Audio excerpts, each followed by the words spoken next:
Paste হয়ে গেলে সুন্দর করে তারপর কিন্তু আমি এর মধ্যে কচু আর কাঁচা লঙ্কাটাকে ভালো করে বেটে নিব।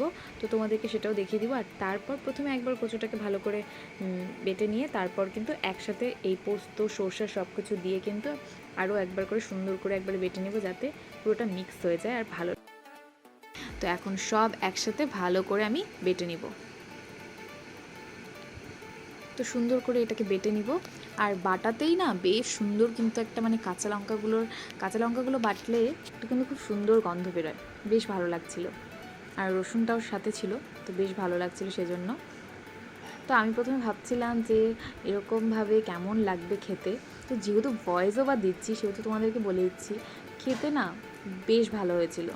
তো তোমরা এভাবে বাড়িতে বানিয়ে খেয়ে দেখতে পারো একবার। তো দেখো ভালো করে কাঁচা লঙ্কা, রসুন আর কচুটাকে কিন্তু ভালো করে আমি বেটে নিচ্ছি। আর তোমাদেরকেও পুরোটা দেখিয়ে দিচ্ছি, আর তোমরা কিন্তু পুরোটা